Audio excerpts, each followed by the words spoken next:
Hello again. This video lecture is on Camus's philosophy, and these are my notes on absurdity. Okay, so we are tiny specks in the finite vastness of the universe. Lifetime as a mere instant, a few thousand months on a geological or cosmological timescale. But what end do you do things? Surely it is just the reality of things, all an elaborate journey. Your life is indeed absurd, temporaneously or permanently. What I mean are mere conventional reasons in relation to your ambitions. But we have also thrown circumstances and personal relations into the mix. This mystery has troubled me since I was 12 years of age. The collision between the seriousness with which you take your life and the perpetual possibility of regarding everything about which you are serious as arbitrary, or open to doubt, a slave to the unavoidability of seriousness and the inescapability of doubt. Your life, my dear, is full of effort, plans, calculations, successes, and failures. You pursue things in varying degrees of energy. Indeed, it would be better if we were led without reflection from impulse to impulse. What are, however, the consequences of your mind and of your worth? Have you analyzed what you pursue in the most broadest of terms, and what you avoid? Indeed, what is a priority to you? What is your aim? If you are a goal-oriented being, what is your goal? How should your behavior be? What shall you become? Why these times of inconducive reflection? Whatever you spend endless quantities of time on, are you willing to risk the details? Why care about your appearance? Why care about health, sex, emotional honesty, social utility, self-knowledge, family ties, colleagues, friends, how well you perform, or whether or not you actually do understand the universe and what is going on within it? Here you survey with a detached amazement. When you realize the arbitrary nature of our actions, there then is our absurdity. What you take seriously is something small, insignificant, and individual. You seek to supply your existence with meaning, envisioning a function or form or role in something larger than yourself. It could be a service to society, the state, the progress of history, the advancement of science, or the distant glory of religion. Other animals, however, create, but what is their meaning? Indeed, you step back from the purpose of individual life and doubt their point. Step back from the progress and idea foreign to the Greeks of ancient times, of history, of science, and of the success of society. Put all these things into question. What seems to us to confer meaning, justification, significance, does so in virtue of the fact that we do or will not need reasons after reaching a point of certainty. Absurdity arises because the world fails to meet our demands for meaning. If we retain our usual standards of what is important, questions about the significance of what we are doing with our lives will be answerable. Indeed, there is no longer any content to the idea of what matters, no content to the idea that nothing does. Indeed, what seems to us important, serious, or valuable would not seem so if we were differently constituted. We contrast the pretensions of life with a larger context historically, in which no standards can be discovered, rather a context, also historical, from which alternative overriding scientific standards might be applied. Philosophical perception, also psychological perception of the absurd, resembles epistemological skepticism.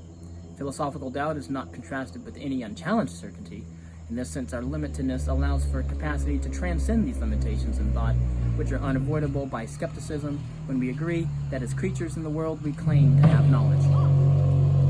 Our claims to knowledge depend not on our feeling it necessary to exclude certain incompatible alternatives, such as the possibility of dreams, representatives for limitless possibilities, most of which we cannot perceive because we cannot conceive them. An abstract view of humanity's systems of belief works only by taking the perceived world largely for granted.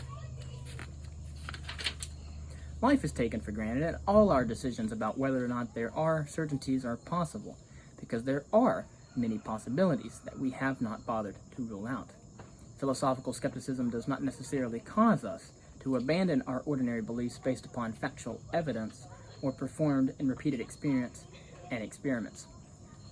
After, however, acknowledging that the truths of our ordinary cultural beliefs is incompatible with the possibilities that we have no validity or soundness for believing, unless there is validity and sound arguments for those very beliefs that we have called into question.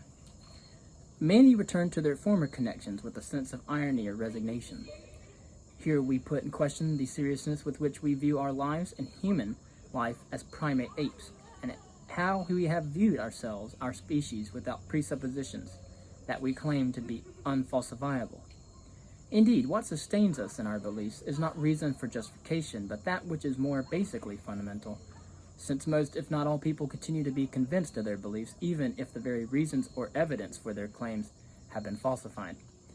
In viewing ourselves from a perspective broader than we can occupy, we become spectators of our own lives. We continue desperately to devote ourselves to no more than a mysterious curiosity. Indeed, we have a short lifespan. Factually, all humankind that have ever walked the surface of the terrestrial planet, along with all its other life forms, will eventually vanish from reality. This permits us to regard our human lives and other animals and plant life and the complexities and biodiversity thereof externally with hindsight and to find the particular form of human life both curious and slightly surprising, to say the least. Imagine a mouse that must work to stay alive. This mouse is not absurd because he lacks the capacity for self-consciousness or self-transcendence, the epiphenomenon that enables it to see itself as only a mouse. If this did happen, its life would become absurd, since self-awareness would not make it cease to be a mouse, and that alone would not enable it to rise above its original strivings of eating, sleeping, defecating, mating, etc. But if it were to bring its newfound self-consciousness along, it would then return to its meager and frantic life, filled with doubts that it was unable to answer, filled with purposes that it was unable to abandon. If an individual allowed their animal nature alone to drift or flow and respond to impulse without making the pursuit of its needs essential conscious aim, it might, at considerable dissociative cost, achieve a life less absurd than most. It would not be a meaningful life, but at least it would not involve the engagement of awareness in the sense of assiduous pursuits of mundane goals. Can we salvage our dignity? Shake your fist at the universe, deaf to your pleas. Continue to live in spite of this fact. But this will not make your life any less absurd. There is a certain ability in the sense that your absurdity warrants neither distress nor defiance.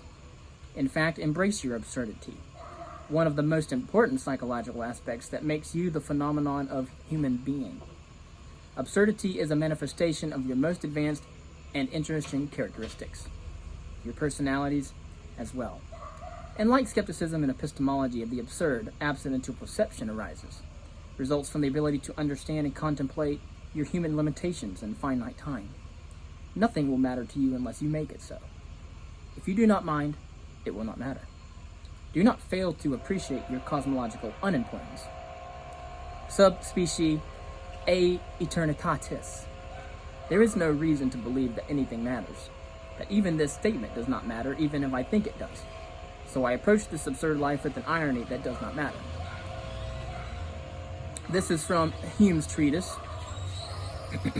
Quote, most fortunately it happens that since reason is incapable of dispelling these clouds, nature itself suffices to that purpose, and cures me of this philosophical melancholy and delirium, either by relaxing this bent of mind or by some avocation and lively impression of my senses, when I would return to these speculations. They appear so ridiculous that I cannot enter into them any farther. End quote. Albert Camus again says, quote, there is no fate that cannot be surmounted by worthless contempt. End quote. Quote, Sisyphus, proletarian of the gods, powerless and rebellious, knows the whole extent of his wretched condition, what he thinks of during his descent. The lucidity that was to constitute his torture at the same time crowns his victory. End quote.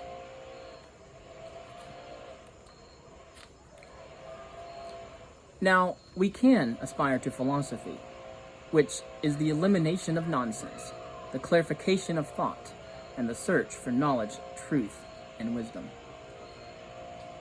A eulogy for humankind. I have stolen the secrets of the gods, putting death in chains by dispatching the god of war to liberate death from the hands of her conqueror.